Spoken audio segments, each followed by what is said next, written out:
Bonjour à toutes et à tous, bonsoir plutôt à toutes et à tous pour cet atelier consacré aux agences de photographie.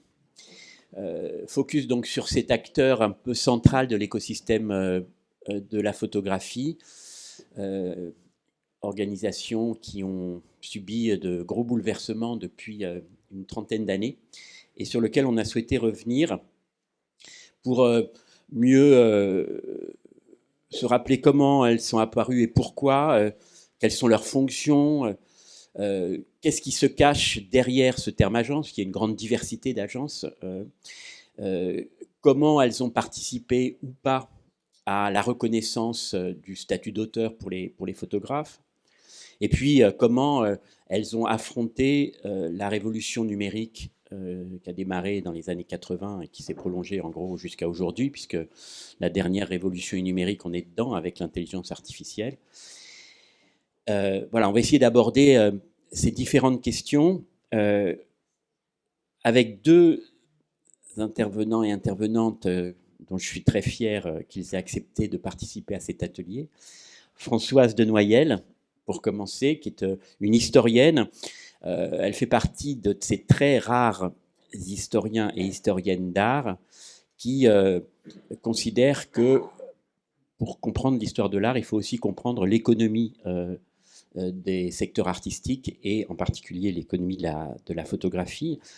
Vous êtes professeur à l'École nationale de photographie Louis Lumière, vous avez fait une thèse, et parisien également, vous avez fait une thèse remarquée en 91, le marché et les usages de la photographie à Paris pendant l'entre-deux-guerres. Vous avez publié de nombreux ouvrages et articles sur les studios Harcourt, sur François Collard, récemment sur l'anniversaire des 50 ans des rencontres d'Arles.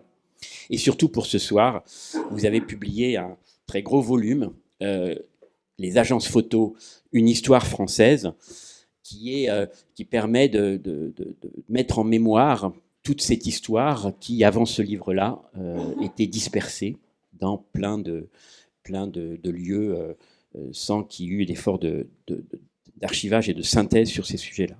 Donc, merci beaucoup d'avoir accepté de participer à cet atelier et de nous faire part de votre grande connaissance, d'abord de l'histoire de la photo, mais surtout de l'histoire de l'économie de la photographie, ce soir à travers le prisme des agences. J'ajoute que vous avez été aussi présidente du Bar Floréal pendant une vingtaine d'années. Et donc, ça va être aussi important dans les échanges qu'on va avoir aujourd'hui. Et puis, notre autre témoin, notre autre passeur, hein, on a deux observateurs privilégiés de la scène photographique, c'est Éric Cassinti. Alors, Éric, vous êtes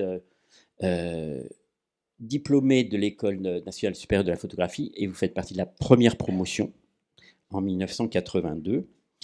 Vous avez travaillé au Mois de la photographie. Vous avez rejoint l'agence de photographes de presse Editing en 1988, quasiment au moment de 89 de sa fondation, comme rédacteur en chef de 1988 à 2007. Donc vous êtes en plein dans la période qui était calme pour les agences, et d'abord pour les agences d'auteurs. Vous avez participé à la création d'une revue de collectif de photographes, Smala, dont on va voir des images tout à l'heure. Et plus récemment, hein, de 2014 à 2024, vous avez été rédacteur en chef du magazine Fisheye, et vous vous occupez encore, si j'ai bien compris, de l'aspect éditorial. Vous avez contribué à plusieurs ouvrages hein, sur la FP, sur l'arbre machine, le grand bain. Et depuis 2024, vous êtes correspondant de l'Académie des Beaux-Arts, section photographie, ce qui vous permet de pouvoir promouvoir, de continuer votre action de promotion de la création photographique contemporaine. Voilà, donc on a deux témoins qui sont très précieux et très pertinents pour cet atelier. Alors pour ma part, moi je suis économiste et j'ai travaillé un peu sur l'économie de la photographie et donc je suis particulièrement content aussi de modérer et d'animer ce sujet sur lequel j'ai un petit peu travaillé. Alors, en fait, l'atelier va se structurer en gros en 3 temps. Dans un premier temps, on va revenir sur l'histoire des agences, quand elles se sont créées, pourquoi, quelle est leur diversité, jusqu'en gros à la période de gamma, sigma, SIPA. Et puis, dans un deuxième temps, on s'intéressera à la façon dont les agences ont porté, ou au contraire ont freiné, la reconnaissance des photographes comme auteurs, avec justement l'émergence depuis pratiquement le début des agences, d'agences qui défendent le statut des auteurs jusqu'à aujourd'hui. Et puis, dans un troisième temps, on abordera la question des transformations provoquées par la révolution numérique, ou on pourrait dire les révolutions numériques, puisque derrière le numérique, il y a la numérisation des images, qui a été fondamentale dans la concentration des bases de données autour de Getty notamment. Il y a la numérisation de la prise de vue. Et il y a le Web 2 qui a été particulièrement venimeux pour la valeur de la photographie. Et puis tout dernièrement, il y a l'intelligence artificielle. Donc on terminera par ces aspects-là pour que ça puisse ouvrir un débat avec la salle. Donc tout de suite, je vais laisser la parole à Françoise pour que vous nous rappeliez un petit peu cette histoire des agences depuis en gros leur apparition au tout début du XXe siècle jusqu'au milieu des années 80 en gros. Merci, merci pour l'invitation. Merci à Jean d'Image qui propose toujours des centres d'intérêt tout à fait passionnants. Pour parler des agences de photographie, il faut partir bien en arrière, il y a 125 ans, en gros. Les premières agences commencent avec le début du XXe siècle. En 1900, Henri Manuel met sur pied la première agence qui va servir de modèle à toutes les agences et qui restera pérenne jusqu'en 1900, disons 80, tout le monde copiera. Globalement, c'est le numérique qui apportera véritablement une transformation.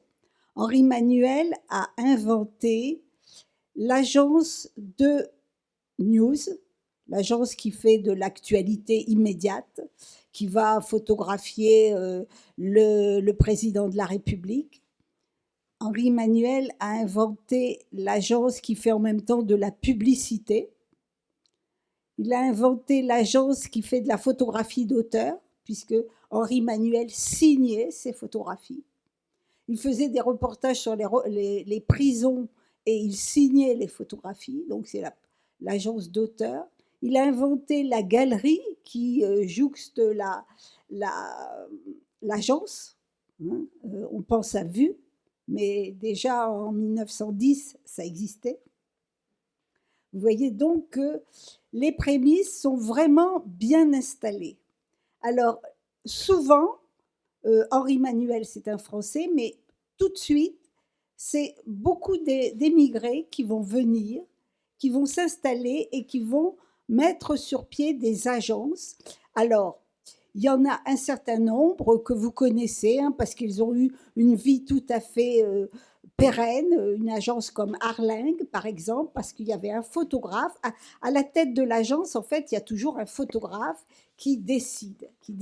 Et puis après, comme il n'arrive pas à tout faire, eh bien, il prend un copain, et puis il prend son frère, et puis il prend sa belle-sœur. Puis après, il va, comme il arrive en France, mais que son oncle est à New York, eh bien, il monte un bureau à New York.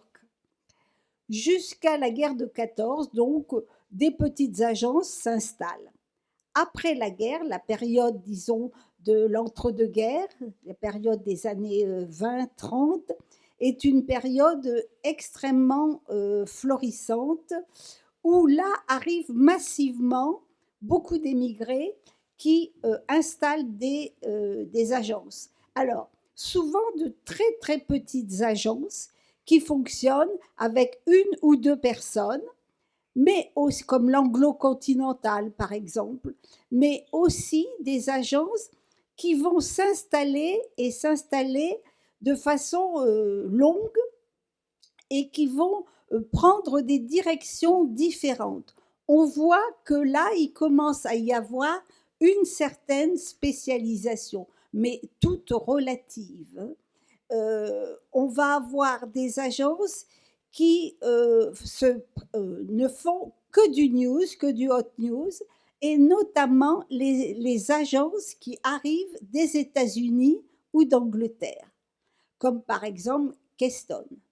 Des agences qui sont adossées à des publications, à des journaux. Alors là, on a un autre type d'agence.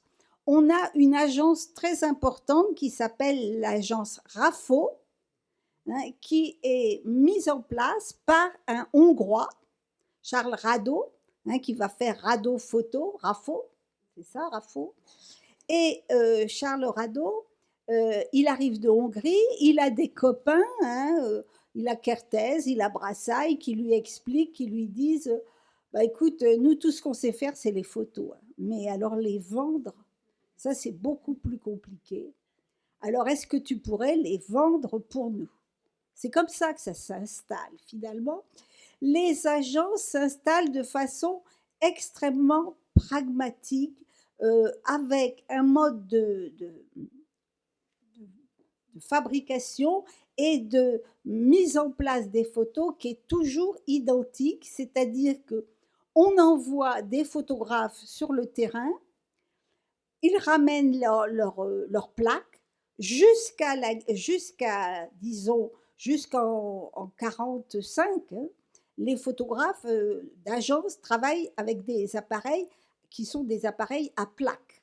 Hein, le Leica, qui est l'appareil mythique des années 30, c'est pas dans les agences qu'on l'utilise.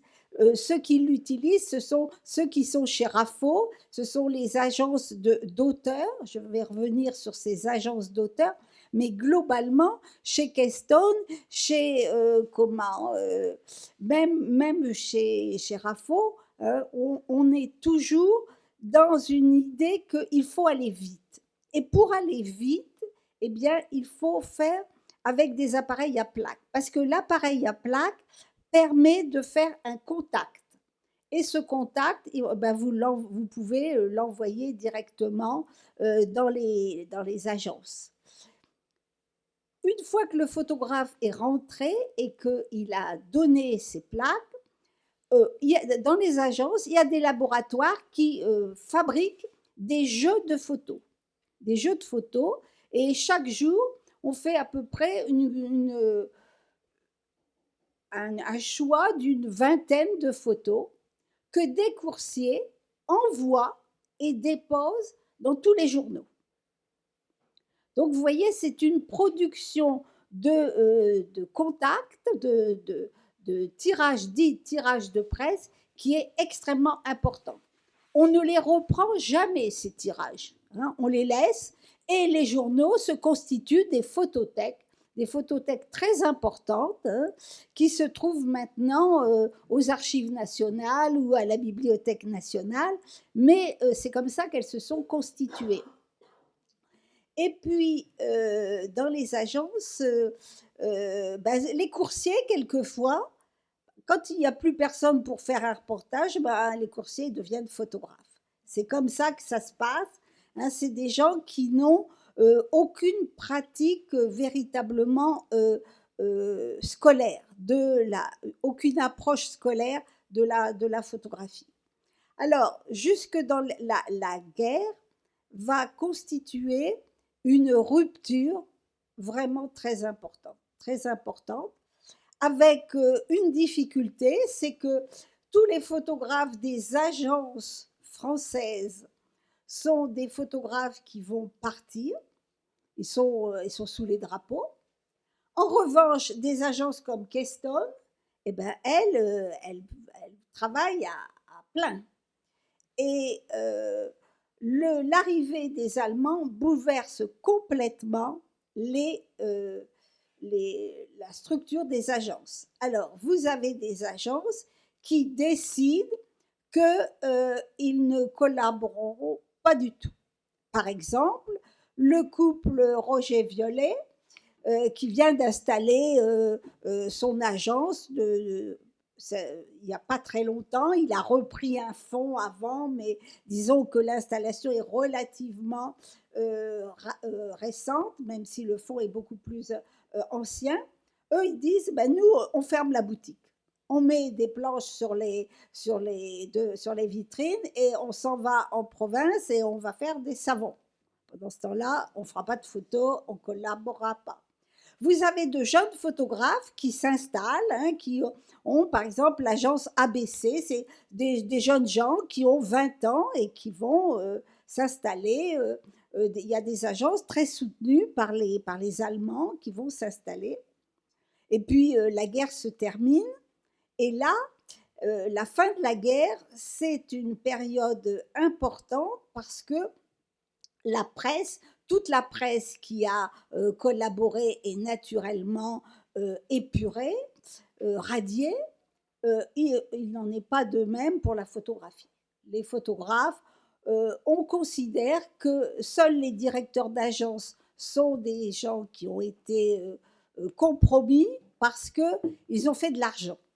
Mais ils n'ont pas fait de propagande.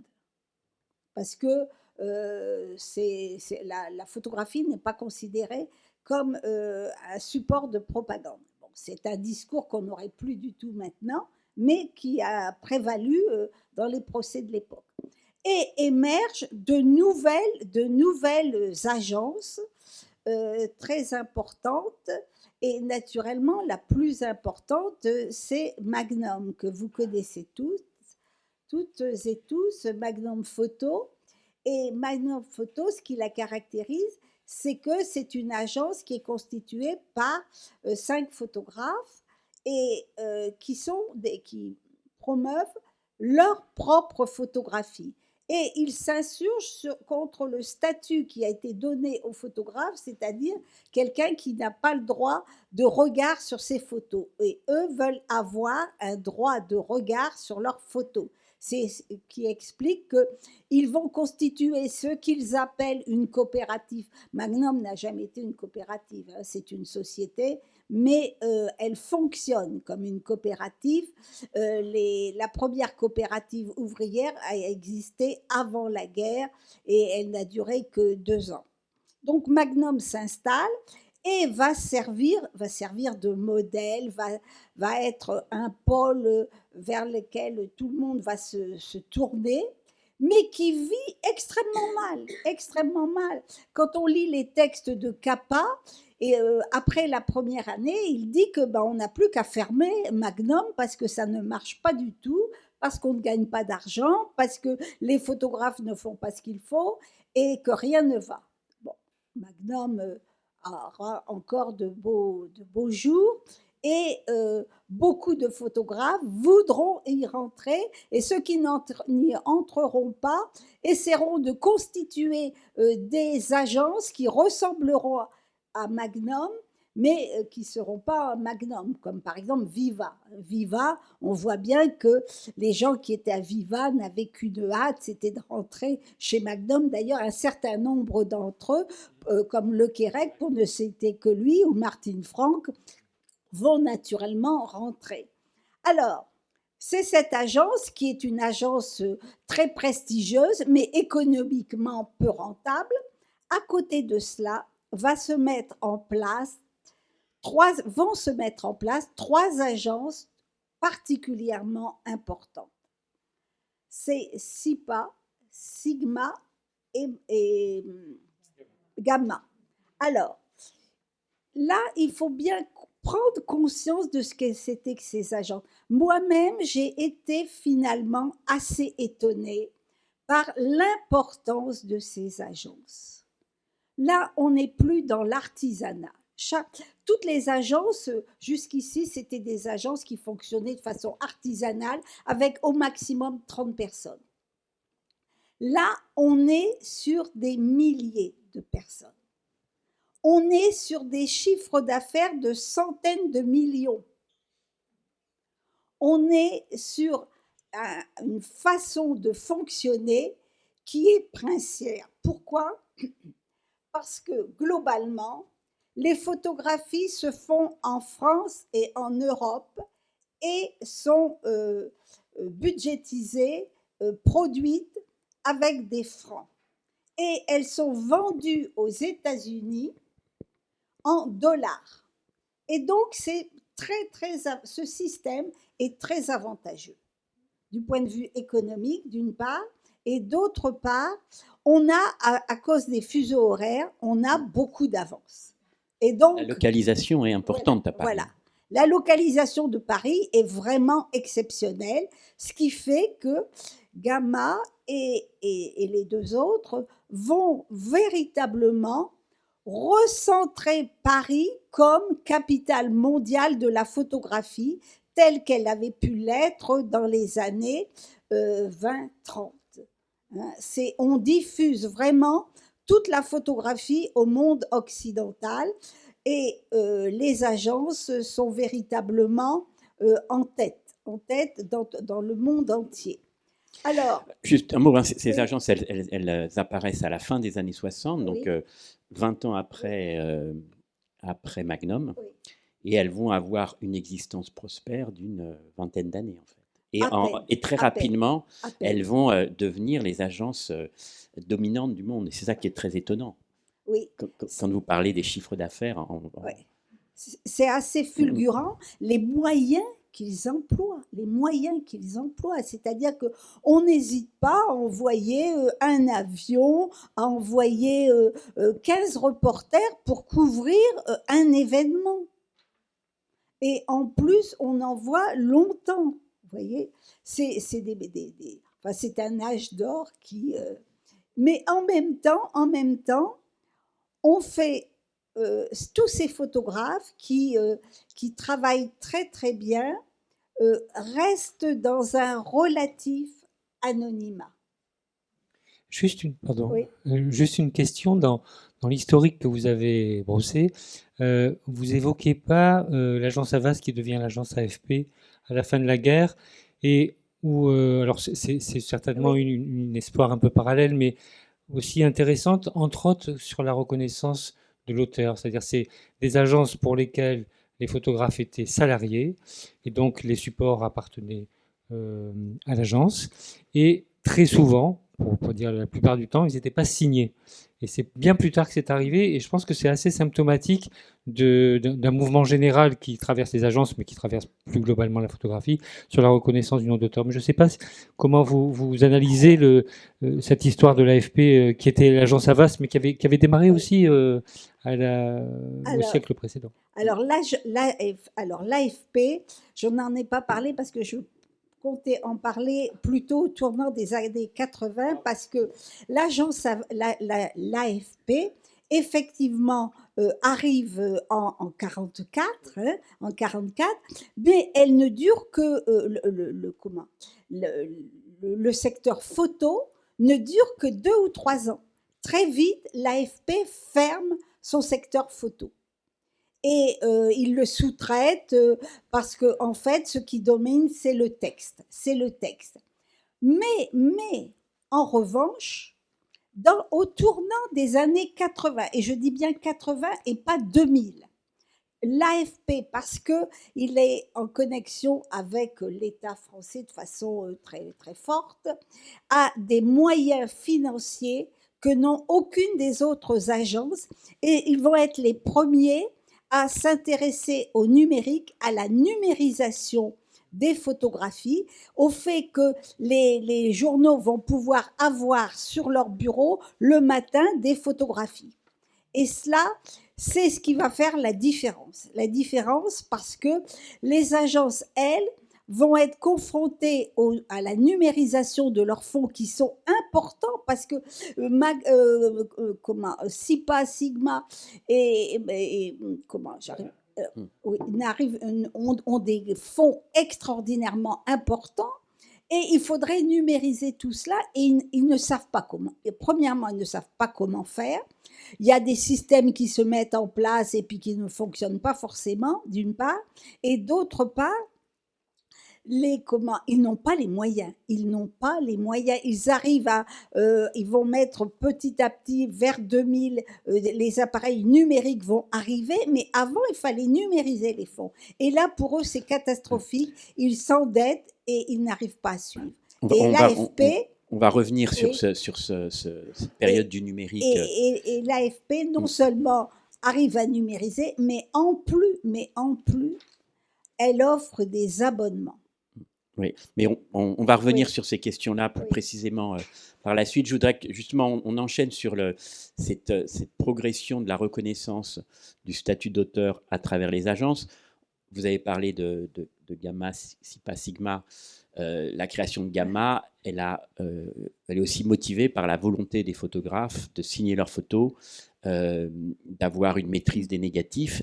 Et c'est le résultat lent d'une histoire où, depuis Alliance Française, en passant par Alliance Française, Alliance Photo, oui, Alliance Photo, passant par Magnum, et après ça avec les trois, et puis justement tout ce groupe d'agences qui se crée à partir des années 70, la première étant Viva, et puis après ça, dans les années 80, on a Vue, on a Métis, on a le Bar Floréal, on a le Tendance Floue, on a Editing. Comment on est passé d'une situation où, en gros, vous écrivez, les agences, pendant très longtemps, se gardent de faire figurer le nom du photographe, qu'elles considèrent comme de simples employés. Elles contribuent à pérenniser la condition subalterne des photographes. En gros, la règle, c'était plutôt ça. Et progressivement, malgré tout, il y a... grâce à l'évolution du droit d'auteur, la loi de 1957, et puis l'évolution du Code de la propriété intellectuelle de 92, il y a une reconnaissance systématique du statut d'auteur des photographes. Comment, en fait, ont évolué les relations entre les agences et les photographes? Cette évolution, elle est effectivement, elle est lente. Hein, ceux qui président à la destinée de ces agences mettent en place effectivement un copyright, mettent en place leurs photographes, mais il faut bien dire qu'ils ne sont pas du tout aidés par la presse. C'est-à-dire que la presse, elle ne les signe pas, les photographies, ou alors elle les signe en dernière, comme fait toujours Match d'ailleurs. Hein. Quand vous regardez, vous ouvrez Match et vous regardez, eh bien, pour trouver le nom du photographe, il faut vraiment faire un effort, parce qu'il n'accompagne pas la légende. Et en fait, les photographes, c'était non seulement que leur travail soit reconnu comme... que leur nom soit indiqué, mais aussi que leur photographie soit considérée comme leur œuvre et non pas recadrée, redécoupée et triturée comme au bon soin du maquettiste. Et c'était surtout cela. Et en fait, ça va être quand même assez difficile parce que, d'une part, ces agences, ces photographes sont quand même à une période phase où ils gagnent massivement, bon, il y a toujours des exceptions, mais massivement, ils gagnent quand même très bien leur vie et ils ne s'occupent pas trop du devenir de leur négatif, d'ailleurs. Et globalement, ce qui les intéresse, c'est de regarder, de faire des revues de presse et de dire tiens, un tel, il a fait la 4e de couverture de Stern, un tel, il fait Match, un tel, il fait Géo, et voilà. C'était cela surtout qui les intéressait.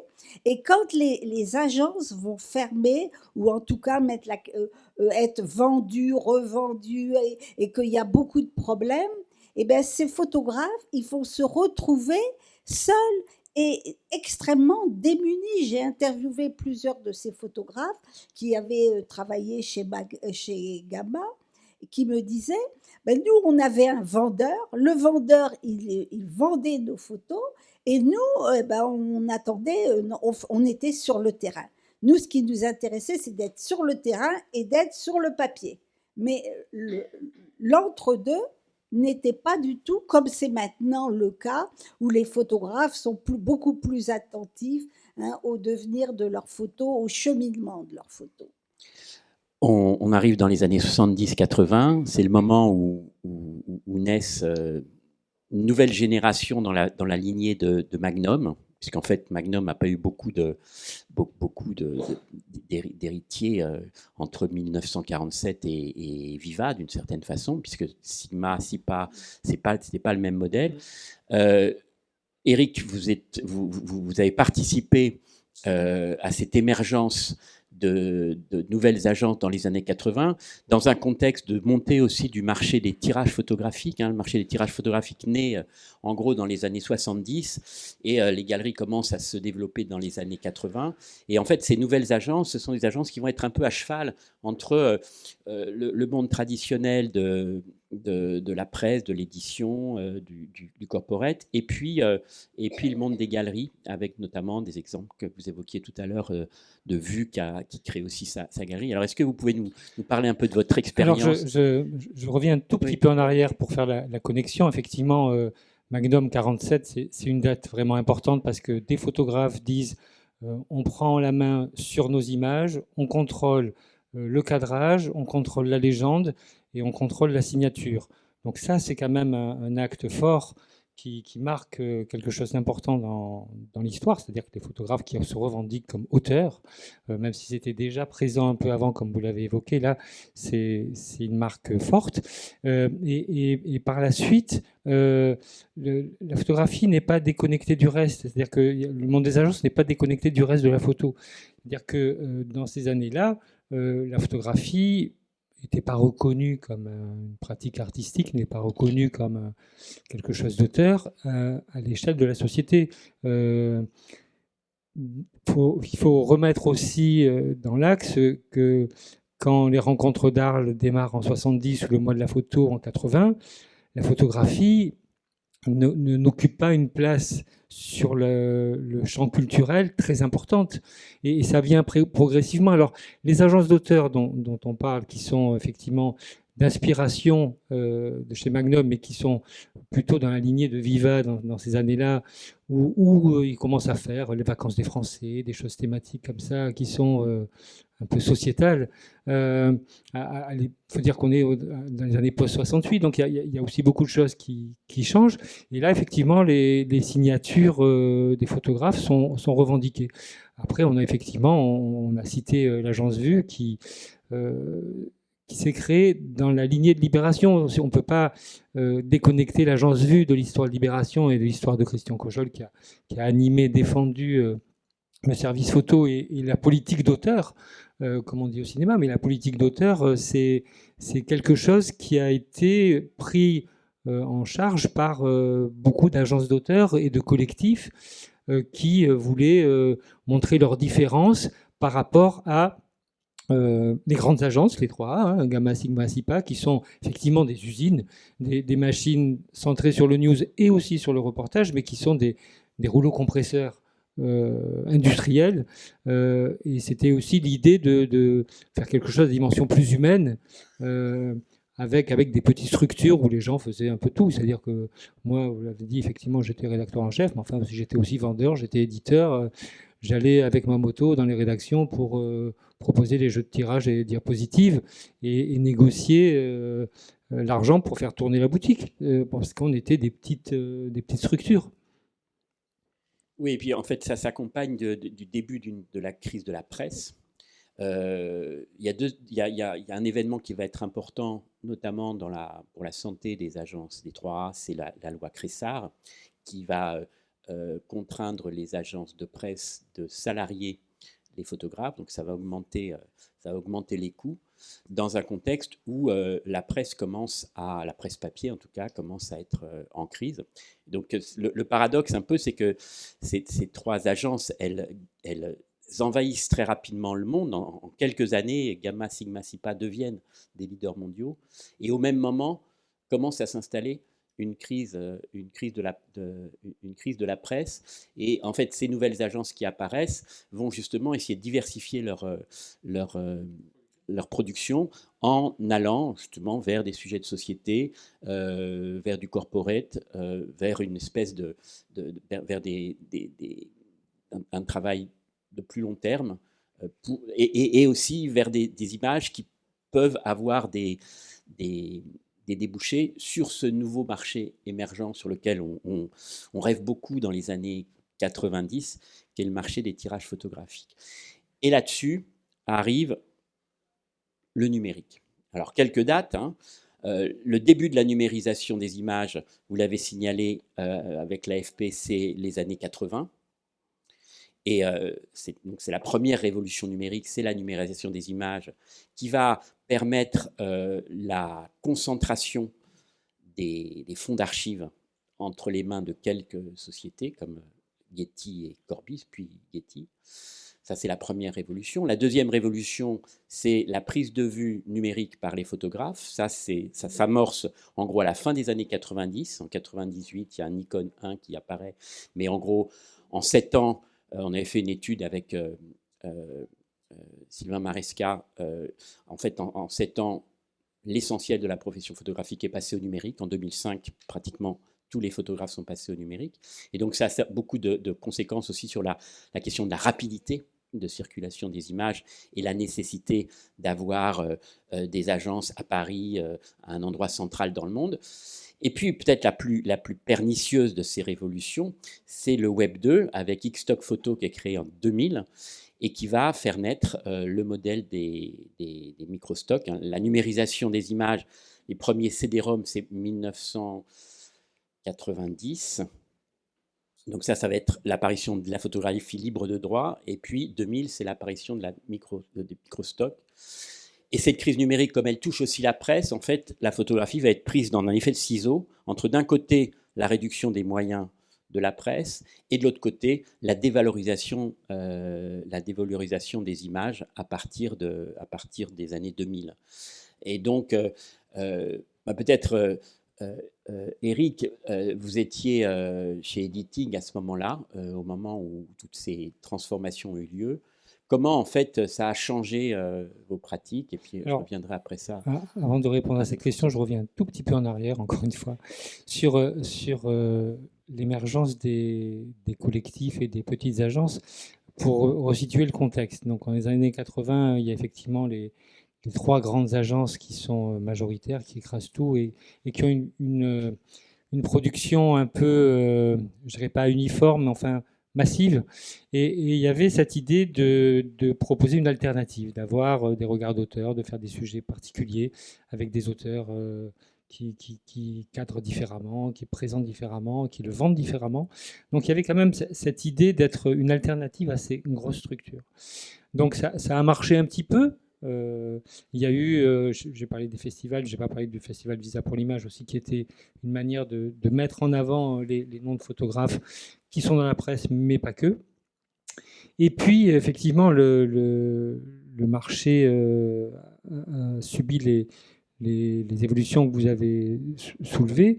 Et c'est vrai que tout doucement, c'est devenu très difficile. Il faut voir concrètement quand pendant des années, on a produit des images noir et blanc, des images couleur en diapositive, et qu'il faut tout d'un coup les scanner avec des scanners qui au début ne sont pas très performants et coûtent cher. Il faut non seulement scanner, mais il faut indexer les photos, c'est-à-dire leur mettre des mots-clés. Il n'y a pas d'IA à l'époque pour le faire. Il faut avoir des machines, il faut payer des gens pour ça. Donc tout ça coûte beaucoup d'argent. Et le marché n'est pas le marché de la presse, le marché des gens qui achètent les photos n'a pas encore cette culture du numérique pour que ça se mette à tourner. Il a fallu pas mal de temps pour faire ce travail de scanner, d'indexer, de mettre sur des serveurs, de faire des CD-ROM.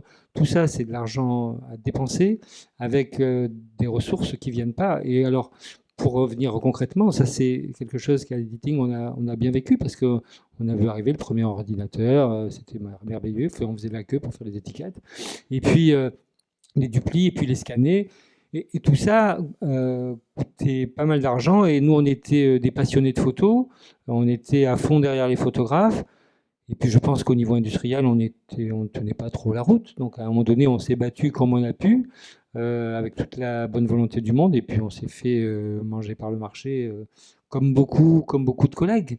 Et donc effectivement c'était l'effet ciseau dont vous parlez. Et puis il y avait quelque chose qui était assez démoralisant sur l'histoire des microstocks, c'est quand on voyait les CD-ROM à l'époque ou les abonnements qui voyaient que la photo valait 3 fois rien.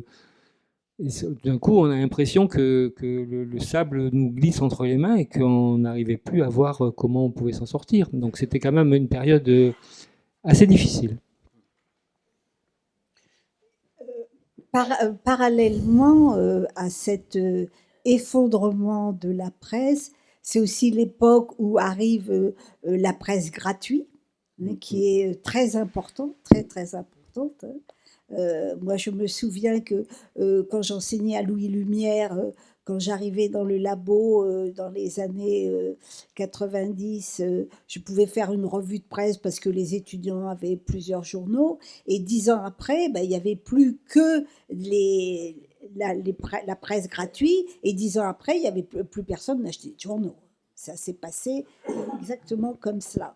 Donc, il y a eu cet effondrement de la presse, mais en même temps, il y avait aussi les années 80 ont été une période d'intense activité institutionnelle. C'est l'époque où commence Paris Photo, où commencent les premières expositions, les premiers festivals qui sont vraiment en place.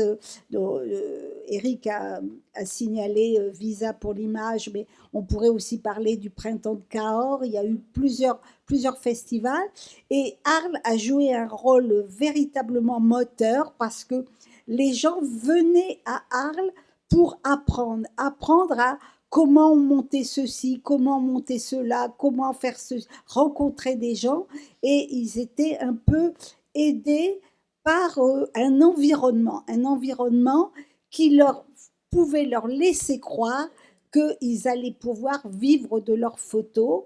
Et quand ils étaient 4 ou 5, eh ben, ils créaient une agence. Et puis, quand ils étaient 30 dans l'agence, ils disaient que ça n'allait pas et ils formaient une autre agence. Il y a eu énormément d'agences qui ont produit des choses tout à fait extraordinaires, mais qui restent quand même modestes. Parce que, par exemple, Viva, qui est certainement l'agence dont on a le plus parlé, eh bien, quand on regarde leurs publications sur les vacances des Français, on est quand même étonné. Moi, j'avais été très étonnée. Hein. J'avais été voir cette publication à la bibliothèque de la MEP et j'avais découvert une toute petite publication comme un petit cahier d'écolier extrêmement modeste. Ça veut dire que, en fait, cette agence qui est aussi un peu mythique, eh ben, elle n'avait pas de moyens. Elle n'avait pas de moyens. Ils ne vivaient pas de leur photographie. Et si les agences ont fermé, c'est bien parce que les unes après les autres, ça a toujours été pour des raisons financières. Même s'il y avait des conflits, il y a toujours des conflits. Quand on a de fortes personnalités, forcément, au sein des agences, il y a des conflits. Mais l'essentiel, n'était pas là. L'essentiel, c'est que l'agence n'arrivait pas à faire ce qu'on appelle ses frais. Et qu'il n'arrivait pas à avoir l'époque des scoops où on envoyait beaucoup de monde parce qu'on allait vendre 100 000 francs une photographie, c'était terminé depuis longtemps. Et c'est cela la différence. Le paradoxe, c'est que c'est les grosses agences, en fait, Gamma, Sigma, SIPA, même si SIPA continue à exister, qui ont été les premières victimes de cette révolution numérique, alors que justement les petites agences ont plutôt mieux résisté.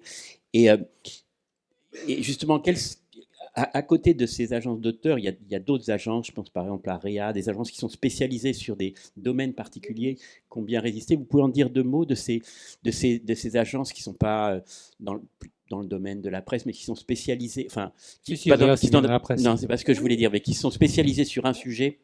Je pense qu'ils ont fait une analyse, c'est qu'à un moment donné, la presse économique en particulier publiait beaucoup de portraits, et donc ils se sont focalisés sur ce rayon-là et sur l'économie, qui était qui est toujours un domaine important. Et donc, ils avaient des images parce que les journalistes qui travaillaient, les photographes qui étaient chez eux étaient aussi des journalistes, donc ils connaissaient, pour avoir travaillé quelques-uns, je me rappelle bien, ils connaissaient les gens, ils savaient qu'est-ce qui se tramait, donc ils faisaient un tel avec un tel, et que cette photo-là, ils savaient que ça allait se vendre, et ça marchait. Donc, il y avait quand même une spécialisation. Il y avait aussi des agences, et il y a toujours d'ailleurs des agences qui sont focalisées sur le portrait, parce que le portrait, c'est quelque chose dont la presse a toujours besoin, parce qu'une fois qu'on a publié ce portrait, ben, la personne a changé de cheveux, de lunettes, puis on l'a déjà passé, donc il en faut un autre. Donc il y a toujours un renouvellement dans le portrait.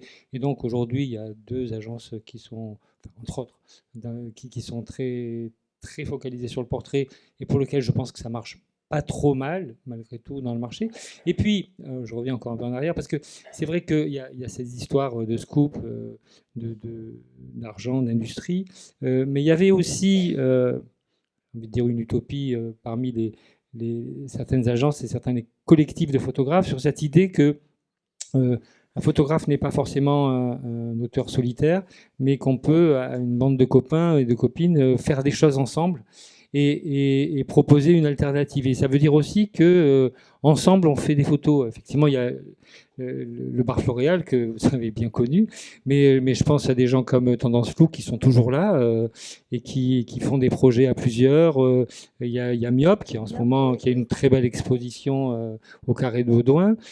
Signature qui existe aussi. Et puis, Editing, on a essayé de faire ça. Vu d'une certaine manière, c'était aussi un peu ça.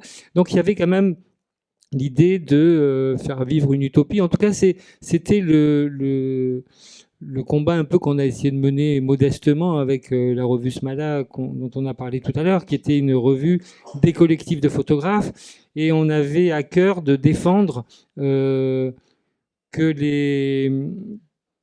en plus, ce qui était intéressant, c'est que les collectifs de photographes, ça n'existe pas qu'en France. Et donc, on donnait à voir dans cette revue des collectifs au Chili, en Australie, en Russie. Et on faisait donc, on essayait de valoriser ça. Donc, on a fait 4 ou 5 numéros. On était une petite bande. Là, il y a quelques images. Voilà, c'est des reproductions, c'est des. Ah, on est passé sur autre chose, voilà. Donc c'est quelques doubles pages qu'on a faites avec une petite équipe soudée. On s'est bien battu pour faire ça. Mais bon, après c'est comment dire, se battre pour une utopie un peu. Mais bon, ça fait faire des choses quand même. Les collectifs ont été une tentative d'apporter une réponse à la crise des agences. Et moi, je me souviens que lorsque j'allais à Visa pour l'image au tournant des années 2005, 2004, 2005, il y avait au Palais des Congrès tout un étage consacré au collectif, où d'ailleurs je retrouvais nombre de mes anciens étudiants dans les différents collectifs. Mais effectivement, ça a aussi correspondu au fait qu'il y avait quand même 2 écoles, l'école d'Arles et l'école Louis Lumière, qui ont mis sur le marché des photographes très, très aguerris, et qu'en même temps, ils ont été confrontés à la difficulté de s'insérer dans le monde de la photo. C'était pas si évident. Et donc le collectif, ça pouvait être une réponse tout à fait appropriée pour des jeunes et des moins jeunes qui se retrouvaient plein d'allant, plein d'enthousiasme, mais devant une réalité économique qui n'était pas toujours facile à affronter. C'est vrai qu'il y a beaucoup de collectifs qui sont nés dans le sillage d'écoles photo.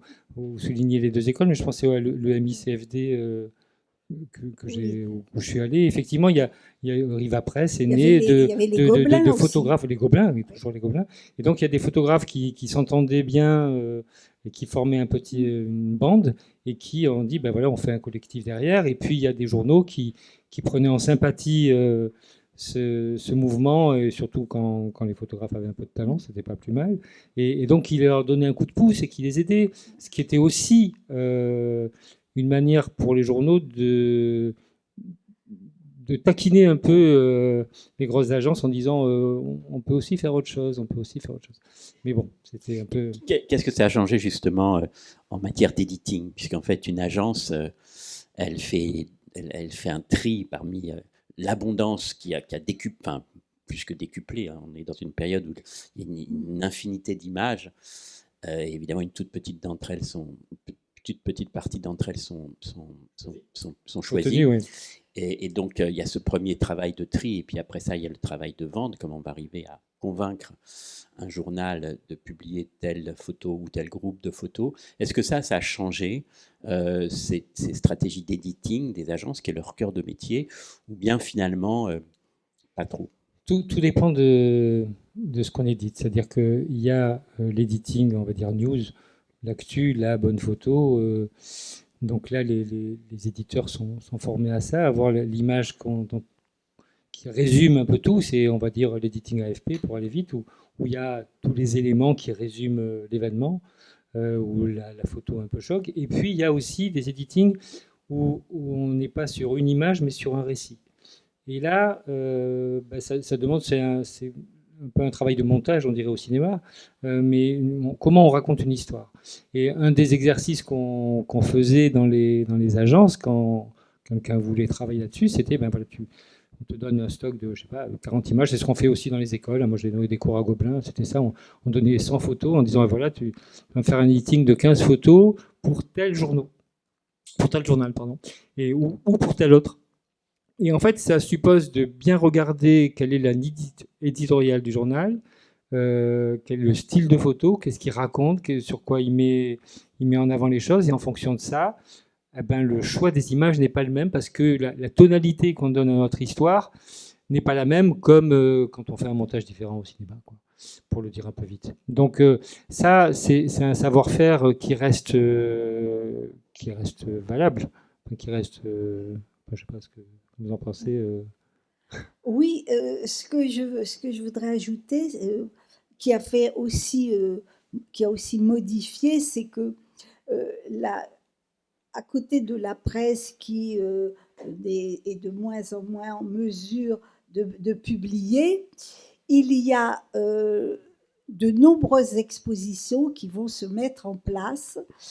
Le rôle des conservateurs, des gens, des responsables d'institutions est extrêmement important. Il faut souligner le rôle des conservateurs et des directeurs d'institutions, parce qu'ils vont tous se mettre et le mois de la photo, avec Monterosso qui a fédéré les expositions dans Paris, eh bien, ça va permettre à beaucoup de photographes d'avoir une reconnaissance par le biais de l'exposition, par le biais du livre, parce que les expositions vont être accompagnées de livres. Alors économiquement, c'est pas du tout rentable, mais en revanche, ça donne quand même des perspectives aux photographes qui passent beaucoup de temps à monter des expositions, à essayer de les faire tourner, à se faire connaître. Il y a une reconnaissance des photographes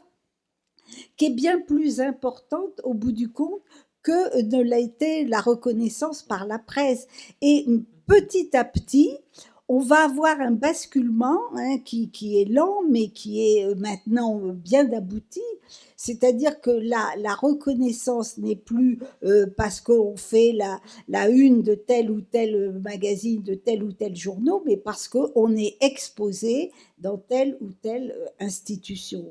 Ça, il y a la reconnaissance par le musée est vraiment importante maintenant, et ça donne d'autres perspectives, et à cela se sont ajoutés des modes de rémunération des photographes qui ont changé, et il y a des photographes qui très habilement vont de prix en résidence, de résidence en bourse, de bourse et ainsi essaie de, à travers les institutions, de vivre à côté de commandes qu'ils ont toujours.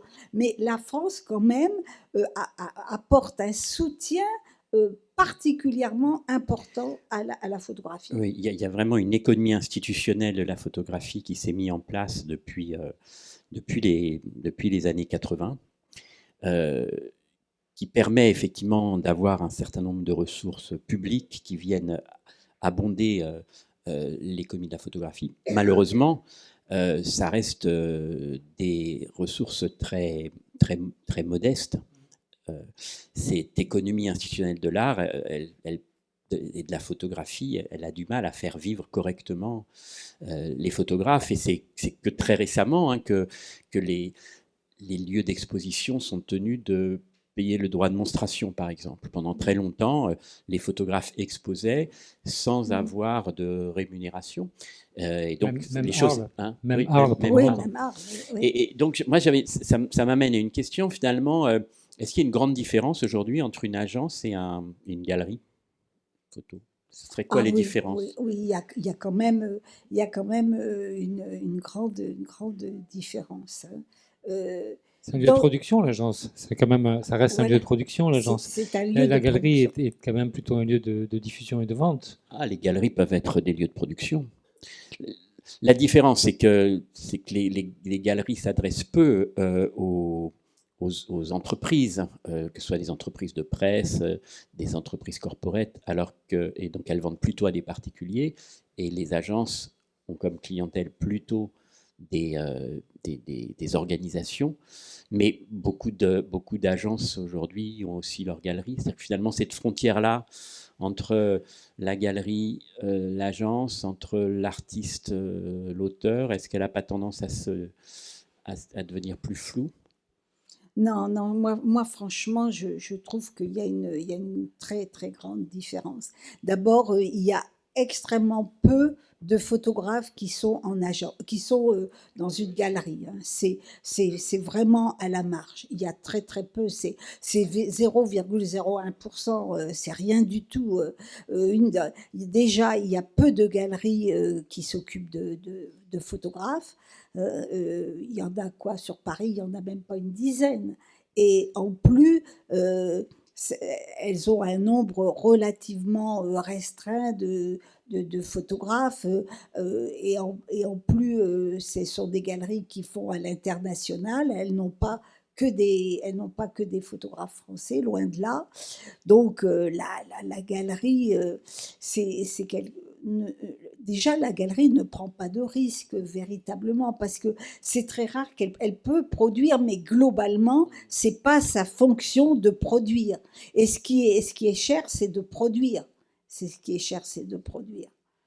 Quand on diffuse, alors diffuser, c'est cher, hein, parce que on a quand même aussi l'exemple à Paris de deux agences qui me semblent quand même importantes et qui ne produisent plus, mais qui ont un rayonnement national et international important. C'est à la fois l'agence Keston qui est toujours là, qui est liée hein, à deux autres agences et qui diffusent que du fond, que les archives.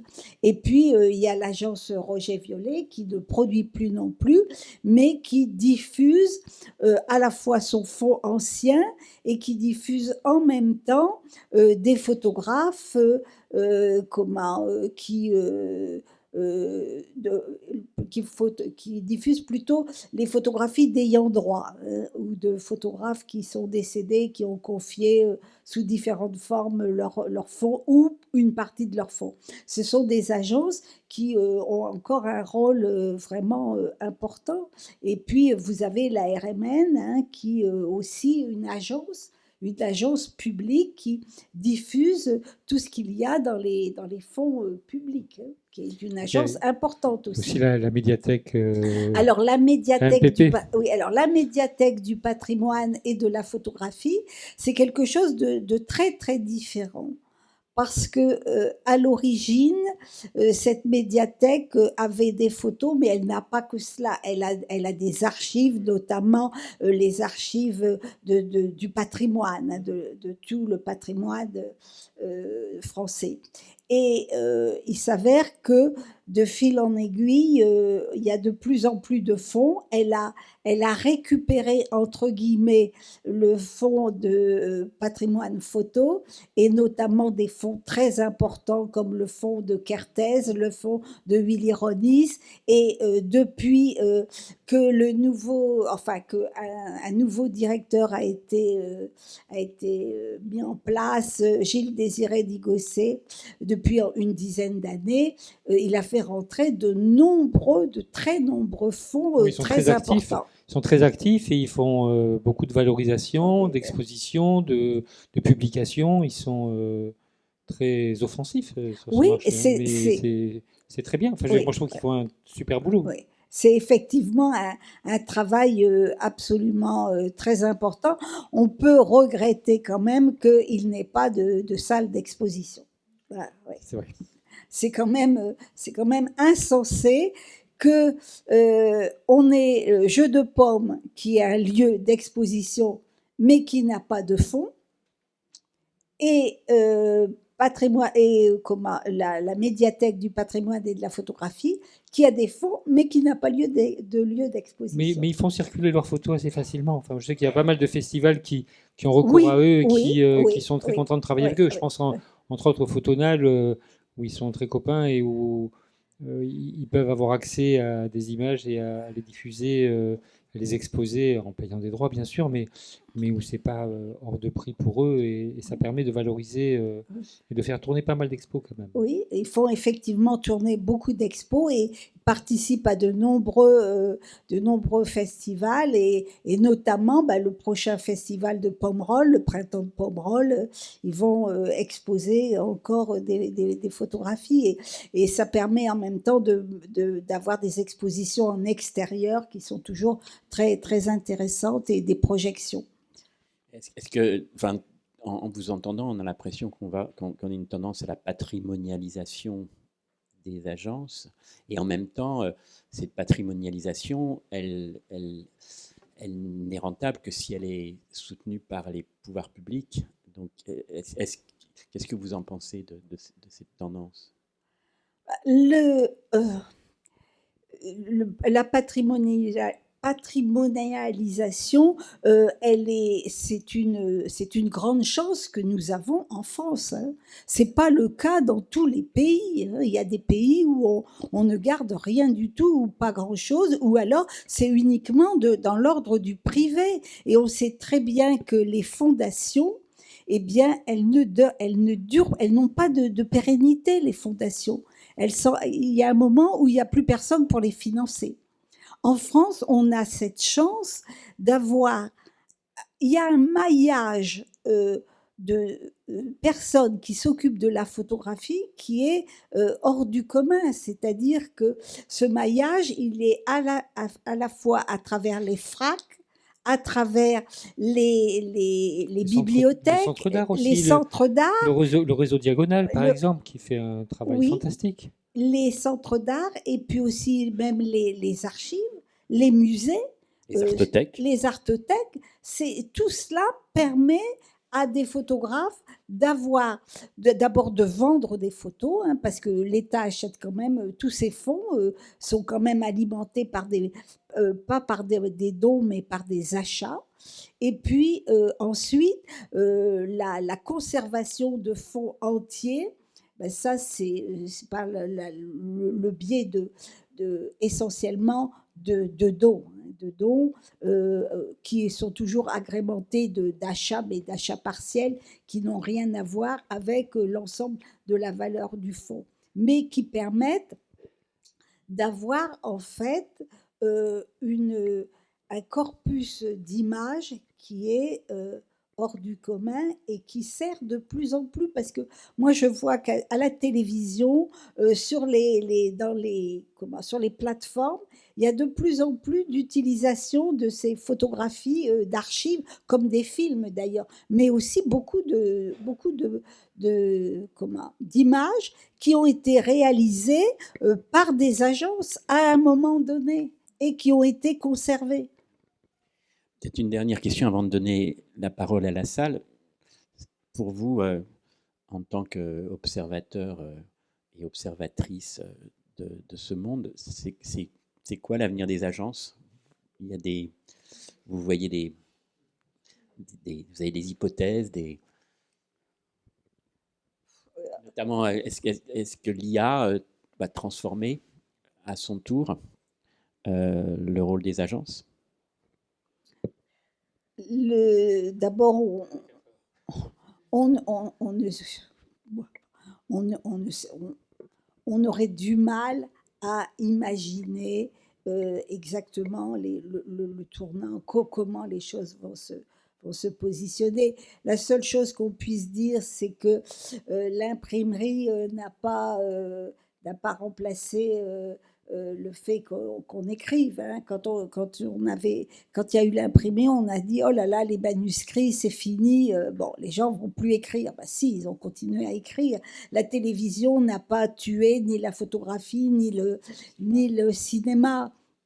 Donc, il y aura certainement toujours des productions comme il y a eu depuis Niepce. Il y aura toujours des gens qui voudront faire des photographies, qui auront un propos, qui auront quelque chose à dire, quelque chose à montrer et qui le feront.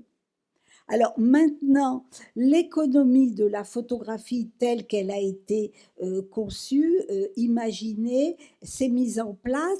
On voit bien que le numérique, il y a eu un basculement. Et là, évidemment, il y aura encore un basculement. Mais ça n'empêchera pas les gens de continuer à faire des images. Alors, ils les feront différemment. Ils les feront peut-être, le texte on va donner des prompts et on va dire voilà ce que je veux, mais au bout du compte, c'est toujours quelqu'un qui décidera quand même. C'est toujours quelqu'un qui décidera. Et puis, la manière de faire ne passera peut-être plus par l'optique.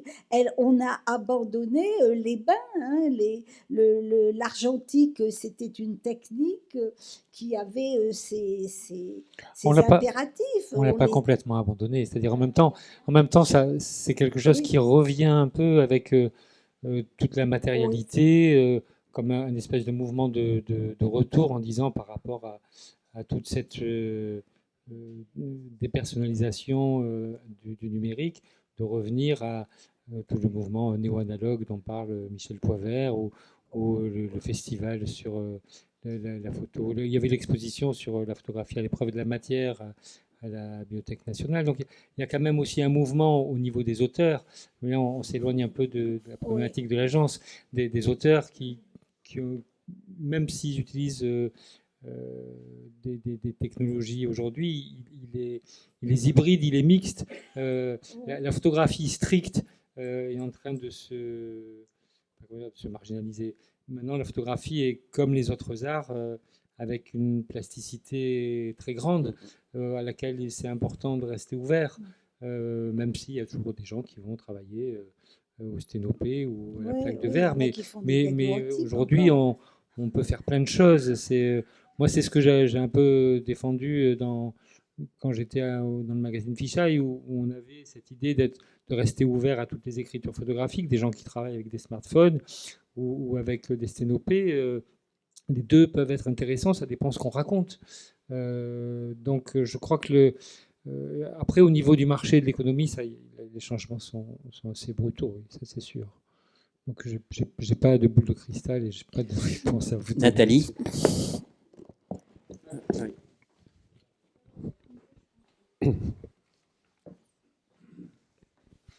Oui, déjà, je voudrais vous remercier parce que c'est un panorama très intéressant et qui permet de reparcourir, en ce qui me concerne, et je pense pas mal de monde dans cette salle, des années qui ont été des années riches d'échanges, de production professionnelle et donc de mieux comprendre, de les mettre en perspective. Mais je voudrais apporter aussi un complément.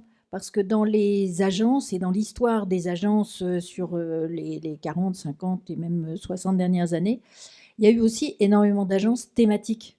on n'a pas évoqué les agences de sport, on n'a pas évoqué les agences de cinéma, on n'a pas évoqué les agences d'art et d'histoire de l'art. J'ai pensé à l'illustration générale, au culinaire. Et il y a eu des agences formidables qui ont exercé, la liste est longue. Mais on avait un répertoire des sources en matière photographique extrêmement précieux qui, dans la dernière édition, date de 2009. On a reçu ici la Société française de photographie qui crée la plateforme Iconos pour essayer de revaloriser justement tous ces fonds, de les fédérer, de les mettre en valeur, de permettre de circuler dedans, etc. Pour le moment, ils sont eux aussi surtout sur le patrimonial, mais j'espère qu'ils reprendront ce travail sur les fonds des photographes et des agences photographiques. Et on n'a pas évoqué non plus les clients qu'étaient les maisons d'édition, j'en parle en connaissance de cause, mais qui ont été précieux pour toutes ces agences-là. L'époque des fascicules réalisés par Larousse et Hachette, entre autres, mais qui ont fait vivre des dizaines et des dizaines et des dizaines de photographes qui produisaient au fur et à mesure des besoins sur les richesses nationales de monuments, d'églises, le patrimoine architecturaux, etc. etc. Donc tout ça, voilà, je tenais à le signaler. Je ne veux pas les citer nommément spécifiquement, mais je voudrais leur rendre hommage. D'ailleurs, il y a des participants de ces agences encore vivantes qui sont là aujourd'hui dans cette salle. Et donc, voilà, peut-être qu'ils vont prendre la parole, je le souhaiterais même. Et puis aussi dire que, voilà, il y a aussi des outils qui sont mis en place. Et là, ma voisine va être mieux placée que moi pour en parler. Mais ça fait quand même 20 ans qu'il y a un outil qui existe et qui permet de fonctionner parmi tous ces fonds. Et que je pense qu'économiquement, c'est important à souligner ce soir. Juste avant, pardon, par rapport à ce que tu dis sur les agences thématiques, c'est tout à fait vrai. Et ça revient un peu au chapitre sur Réa, qui était une niche économique. Et donc, je pense que le marché, à un moment donné, s'est segmenté sur différentes thématiques pour être identifié. Parce qu'une des stratégies pour une agence pour exister, c'est d'être identifié. C'est-à-dire, si on est généraliste, c'est bien, mais il y en a des plus grosses qui existent. Alors que si on fait de la photographie nature, d'animaux, de cuisine, de sport, là, tout d'un coup, on est identifié. Et au niveau du marché, ben, c'est juste essentiel. Donc, je pense que tout cet aéropage d'agents spécialisés, d'abord, c'est des gens du domaine qui les intéressaient. Je pense aux agences scientifiques. Mais c'était aussi une question d'adaptation au marché. C'est-à-dire, si on veut exister, il faut qu'on nous connaisse, qu'on sache ce qu'on fait et qu'on est différent des gens d'à côté. Je pense qu'il y a un truc économique. Ah, oui. Mais le marché était tellement difficile que, par exemple, même une agence comme l'agence Vandistat, qui était la grande agence de sport, hein, vraiment de très haut de gamme, eh ben, elle n'a pas résisté, en fait. Et je voulais revenir donc sur ce que disait Nathalie. Et je ne suis pas là pour faire de la publicité pour la société dans laquelle je travaille, mais simplement sa création et son action ont leur place dans cet atelier, dans la mesure où, justement, c'est un outil qui a été créé au moment où les recherches sur Internet se développaient. Et pour éviter que les acheteurs professionnels de photos aillent successivement sur des sites d'agences, cet outil a regroupé des agences, beaucoup, qui a permis donc à tous ceux qui cherchaient des photos d'aller à un seul endroit pour avoir un panel très important, un choix très important. Donc cet outil, c'est Pixpalace. Il y a ici dans la salle effectivement plusieurs agences qui sont sur ce portail. Et je pense que c'est un outil qui a été important dans la mesure où ça a permis à des petits fonds d'être aussi visibles que les gros fonds. Et je vois que il y a d'autres pays qui ont généré ce type d'outils, mais dans les pays où il n'y a pas eu de plateforme telle que Pixpalace, on voit qu'il n'y a plus que de grosses agences qui ont en fait racheté les petits, parce qu'il n'y avait pas cette possibilité pour les petits fonds, les collectifs de photographes, etc., d'avoir cette visibilité et d'avoir accès à des clients aussi importants et aussi divers. Et donc, c'est juste un outil, mais je pense qu'il a sa place dans le fait qu'il y a encore autant de diversité de sources d'images en France. C'était une réponse très pertinente à la mainmise de Getty sur énormément de fonds, parce qu'effectivement, quand on est icono et qu'on a Getty, on va sur Getty, et puis si on ne trouve pas son image, on va ailleurs. Mais là, il y a quand même des alternatives. Mais c'est vrai que ça a mis du temps à se mettre en place. Moi, j'ai vu démarrer Pixpalace et avant que les pratiques se fassent dans les journaux, il a fallu que cette culture infuse dans les journaux. Ça a mis un petit peu de temps. Mais après, il y avait des réticences des deux côtés. Oui. C'est-à-dire que les agences, certaines agences ne voulaient pas être sur Pixpalace parce qu'elles ne voulaient pas être avec les autres. Et puis les iconographes c'est un outil qui a été développé d'abord pour la presse. Les iconographes avaient peur que ça leur prenne leur travail. Ça ne leur a, ça, dans la mesure où ça la facilité. Mais vraiment des réticences des deux côtés, oui, fortes, très fortes. Moi, je me souviens de la présentation de Pixpalace. Ça s'est fait à Visa pour l'image. Et moi, j'avais été très, très intéressée par cela. Il y avait un concurrent à l'époque qui essayait de se mettre en place et ça n'a pas marché. C'était Stella. Et au bout du compte, au bar Floréal, je leur avais proposé d'aller vers Pixpalace. Bon, finalement, ils n'ont pas donné suite parce qu'ils pensaient s'orienter plus vers Stella, au bout du compte. Mais peut-être que ça serait intéressant d'écouter les agences. Est-ce que je peux me permettre d'intervenir? Ça marche, hein? Allez-y. Voilà. Oui, non, je voulais abonder dans le sens de ce que Sylvain a dit. Dire que, effectivement, depuis une vingtaine d'années, la technologie a permis une grande facilité de diffusion des photos et un certain nombre de photographes se sont affranchis des agences. C'est bien, c'est pas bien, c'est pas le débat, mais en tout cas, les agences ont, d'une certaine manière, un peu perdu la main face à des regroupements de photographes indépendants qui ont su se fédérer et rentrer sur des systèmes type Pixpalace, et ce qui a permis, d'une certaine manière, à des photographes d'avoir une visibilité aussi grande que celle des agences, mais inversement, je pense, étant un des acteurs de ce mode de fonctionnement, je pense que qualitativement, ça a un petit peu perdu parce que les agences, moyennant évidemment leurs conditions financières, apportaient aux photographes un certain nombre d'expertises d'editing qui faisaient que le produit proposé aux journaux était qualitativement très reconnu. Nous, c'est-à-dire les photographes indépendants qui se servent d'une diffusion sur Pixpalace et sur Internet en général, nous avons plutôt tendance à mettre beaucoup de photos n'étant pas formés à l'editing et étant très angoissés par le fait de vendre des photos. Donc les photographes ont tendance à mettre beaucoup de photos et à faire, d'une certaine manière, baisser un peu la qualité et à dévaloriser leur travail, ce qui va un petit peu dans le sens des journaux, qui ne demandent, même si globalement les journaux sont des gens honnêtes, mais ils font jouer la concurrence et ils se servent là où peut-être c'est le moins cher et les photographes sont peut-être un peu responsables de ça. Pardon, je suis un peu embrouillé, n'ayant pas préparé mon intervention. En tout cas, merci à Jean Dimash de cette très belle soirée. Merci Eric, merci François. Oui, moi, plus qu'une question, c'est mon expérience. À mon avis, c'est pas seulement, c'est pas l'internet ou la photographie digitale qui a évidemment fait des changements dans la photographie, mais c'est l'économie néolibérale qui est arrivée petit à petit à la presse. Et j'ai vu comment tous ceux qui étaient mes clients, il y avait des restructurations dans les desks photos. Et bon, ça faisait que nous, les photographes indépendants, on n'avait plus de possibilités de collaborer avec eux.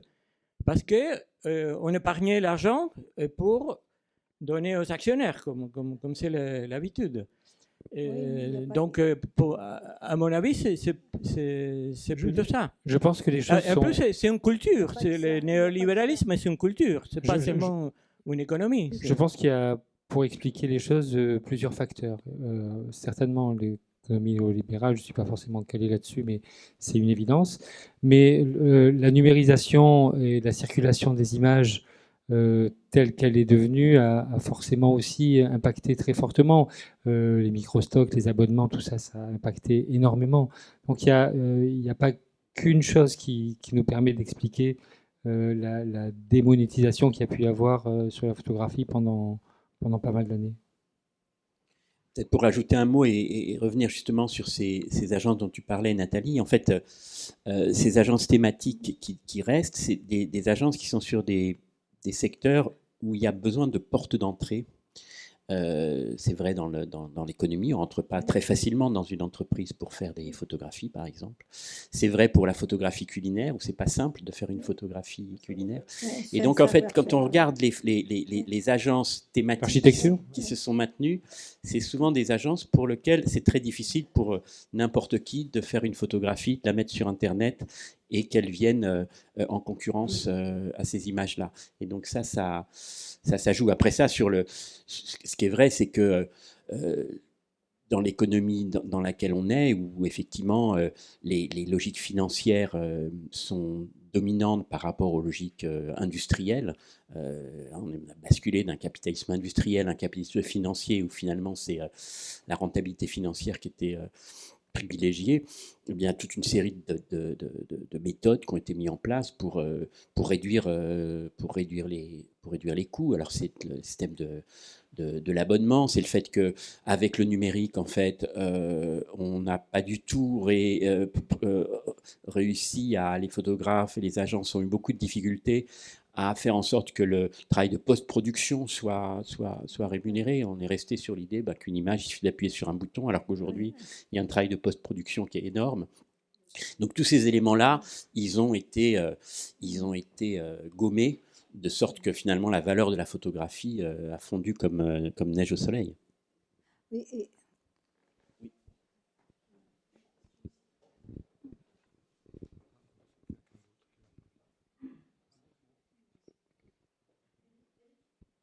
Oui, non, je voulais dire que, pardon, j'interviens, je rebondis là-dessus, c'est que les agences, d'une certaine manière, régulaient le marché.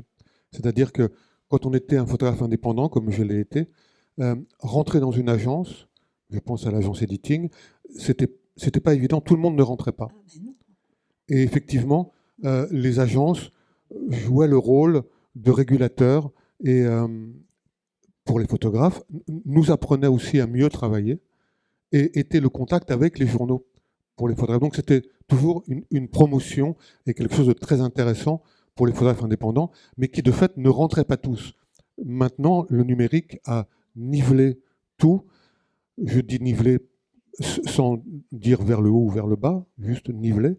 Et donc tout le monde peut proposer des photographies et ça dérégule complètement le marché. Peut-être faudrait-il admettre qu'il y a trop de producteurs de photos par rapport à un marché qui ne peut pas tous les faire vivre. Je crois que ça pose la question en fait de comment on crée de la valeur. C'est-à-dire quand on fait des expositions, quand on fait des livres, quand on choisit les images, quand on les édite bien, quand on les éditorialise bien, on leur apporte une valeur ajoutée. Et effectivement, c'est aussi ça que une agence ou pas une agence, mais ou des gens qui sont les passeurs d'images peuvent accompagner les photographes. Et c'est vrai que tout à l'heure, tu faisais référence à Divergence, la structure où tu diffuses tes images. Il y a une vraie différence dans les collectifs entre les collectifs qui sont des mises en commun de moyens parce que on va partager un ordinateur, un fax, un local et c'est quand même plus sympa. Où on a un vrai projet pour faire des choses ensemble. On revient à Tendance Floue, Myope et compagnie, où là, il y a un vrai projet. Et c'est vrai que quand il y a un projet comme ça qui est affirmé, un peu avec les tripes quand même, on ne vend pas que des images, on vend un peu du rêve, mais ça compte aussi. Bonjour, je m'appelle François. Merci pour la richesse du sujet ce soir. Je voulais vous demander, pour finir sur une note un peu positive, l'âge d'or des agences, c'était quand? Est-ce que c'était lors du passage de l'édition du noir et blanc à la couleur? Est-ce que c'était à un autre moment? Voilà, je me posais la question. Moi, je crois qu'il y a toujours eu des âges d'or et il y a toujours eu des crises, hein, parce que quand on regarde la presse professionnelle, on voit que c'est toujours la crise. Il y a toujours la crise parce que quand le Leica est arrivé, c'était la crise parce que tout le monde allait pouvoir faire des photos, même les femmes pourraient faire des photos, c'est dire. Et donc, il y a toujours eu des difficultés et en même temps, il y a toujours eu des beaux parcours, il y a toujours eu des productions extrêmement intéressantes et il n'y a pas de raison que ça cesse. Mais les productions dans les années 30, il y a des productions remarquables. Je pense par exemple au reportage qu'a pu faire François Collard, qui n'était pas dans une agence, c'était une demande d'auteur, hein, d'éditeur. C'est les éditions Horizon de France qui ont dit à François Collard, tu vas faire toute la France, on va te donner les contacts et tu vas tout photographier, tous ceux qui travaillent, toutes les formes de travail. Donc c'était un reportage. Et il y a eu, dans les années 60-70, il y a eu d'autres reportages. Actuellement, il y a des reportages extrêmement intéressants. Il y a des documents, il y a ce qu'on peut appeler des documentaristes qui font des travaux remarquables. Je pense par exemple sur tous les travaux qui ont été faits sur les émigrés. À Calais, il y a eu des choses de premier plan, il y a des choses de premier plan à l'étranger.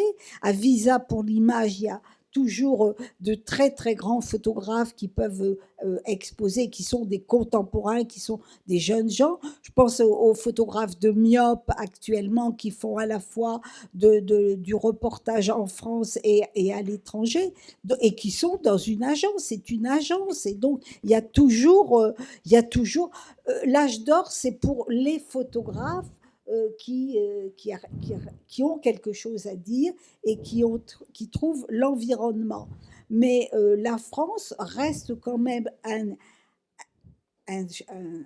espace où on peut encore produire, avoir un discours, avoir des choses à dire et pouvoir le faire. Moi, c'est ce qui me semble le plus important. Alors, ça passe par des agences il y a encore des agences qui marchent très bien. Et je vous renvoie, comme l'a dit Eric, à l'exposition de Myope qui a lieu au Carré de Baudouin dans le 20e actuellement.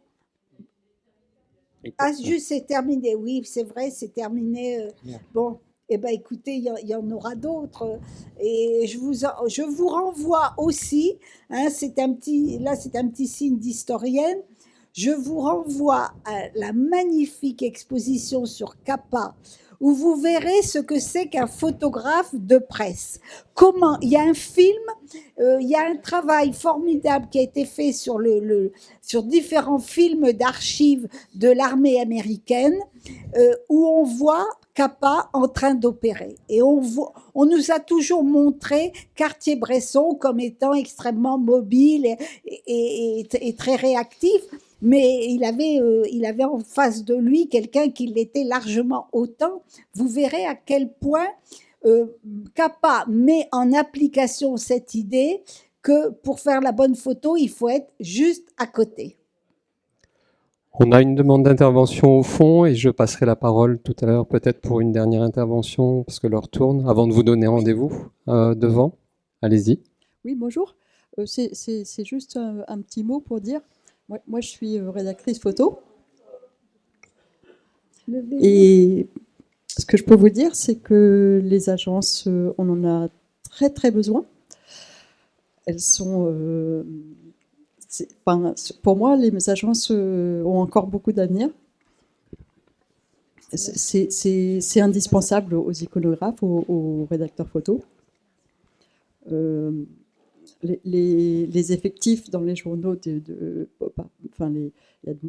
sont toujours plus réduit. Si on ne pouvait pas compter sur des bonnes agences, sur des gens qui savent faire des editing, qui connaissent leurs fonds, qui ont une expertise dans leur domaine, ce serait impossible, quoi. Voilà, donc les agences sont absolument indispensables. Voilà, je voulais vous. Donc pour moi, il y a un avenir pour les agences. Ouais, je voulais aussi peut-être, pour rebondir sur ce que vous dites et ce qu'on disait tout à l'heure sur la valeur ajoutée, sur le fait que les agences étaient aussi un portail pour les photographes de se connecter avec des journaux. Je pense à l'agence Mods, qui est une agence de portrait, et c'est vrai que c'est très important quand il y a un journal qui voudra avoir un portraitiste qui soit bien conseillé sur quel photographe faire intervenir, et réciproquement, moi j'ai remarqué quand je devais amener des photographes ou des photos dans les magazines qu'à un moment donné, des fois il valait mieux que je vienne avec les photos plutôt qu'avec le photographe, ou réciproquement, parce qu'il y avait des photographes qui savent très bien se vendre, mais d'autres pas du tout, alors qu'ils font un travail formidable. Donc il y a quand même ce travail de médiation, de passeur, j'y reviens, qui paraît assez important dans le rôle des agences. Après, il y a toujours des gens qui se débrouillent tout seuls, et tant mieux pour eux, mais il y a parfois des gens qui ont besoin de cette médiation, que ce soit pour la mise en forme ou que ce soit pour la partie commerciale, tout simplement. Laurence et toi, Eric, vous parlez du fait que les agences, vous mettez en avant le fait que les agences sont à ce point importantes, mais il faut dire aussi qu'en ce moment, les agences souffrent. Elles traversent un temps, je sais qu'il peut y avoir des périodes fastes et d'autres qui le sont moins, mais je pense qu'elles traversent une période extrêmement non faste, difficile. Et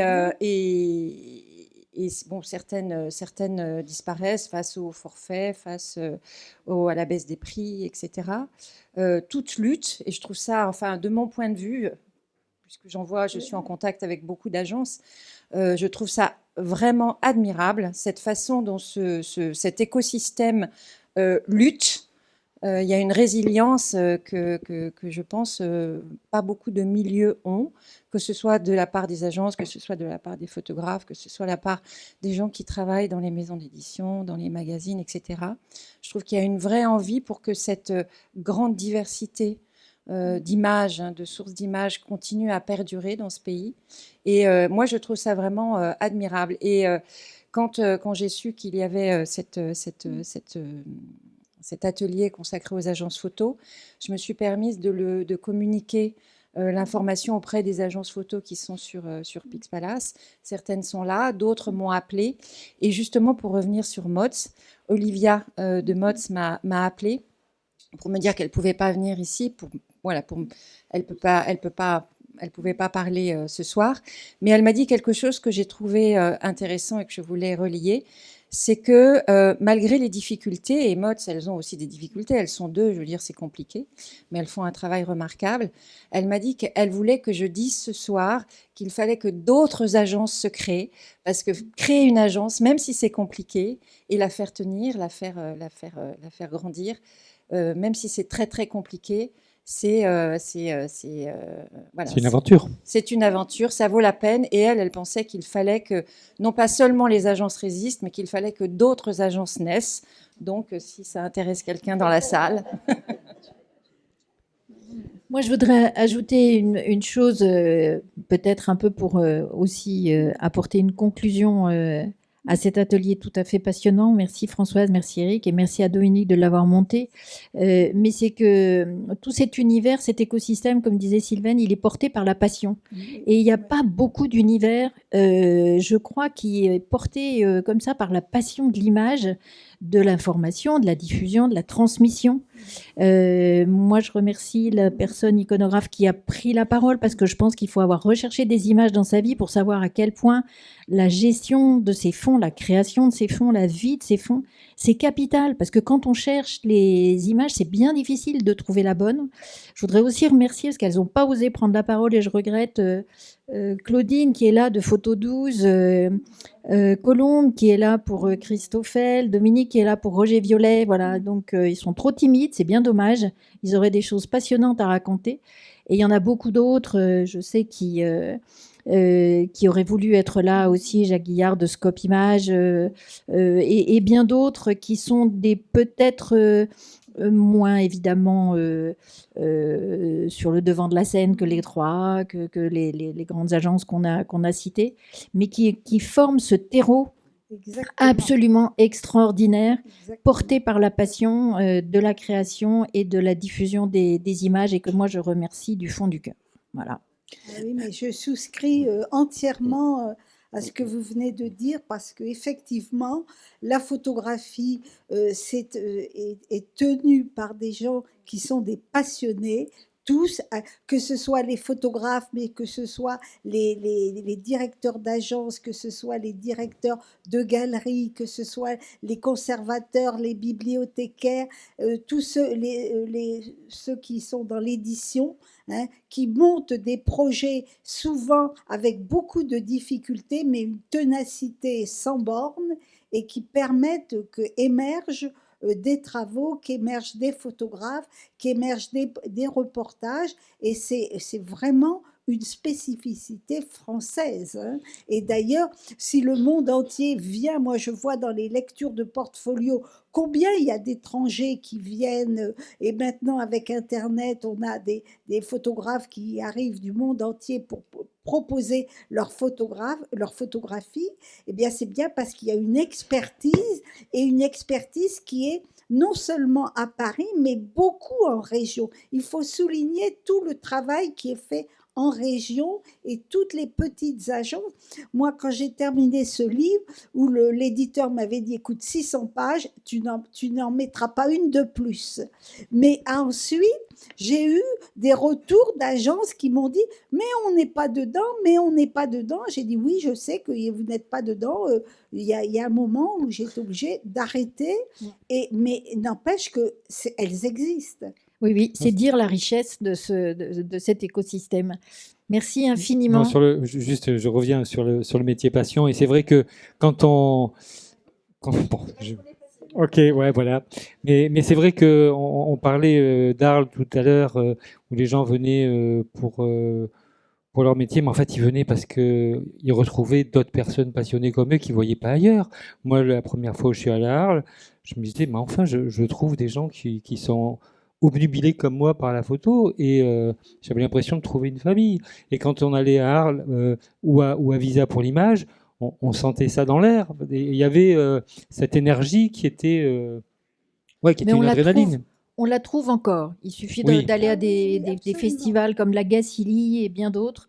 Il y a vraiment cet élan. Moi, j'appartiens à ceux qui y croient. C'est la force et la faiblesse de la photographie. C'est-à-dire que parce que le paradoxe, c'est qu'effectivement, on a un écosystème très très vivant à Paris comme en région, avec des acteurs passionnés qui font plein de projets. Et en même temps, quand on regarde les statistiques sur les revenus des auteurs, photographes, quand on voit la situation des agences, quand on voit la situation des galeries, en fait, c'était très déprimant. C'est-à-dire qu'il y a une telle fonte de la valeur de l'image qui fait que tout ce monde se débat. Et ça, c'est une des particularités de l'économie de la culture, d'une certaine façon. Comme c'est un monde de passion, on vous donne 1 million, vous faites quelque chose avec 1 million, mais si vous n'avez plus que 1 000 euros, vous le faites avec 1 000 euros. Et le marché, il n'est pas sot là-dessus. Merci beaucoup.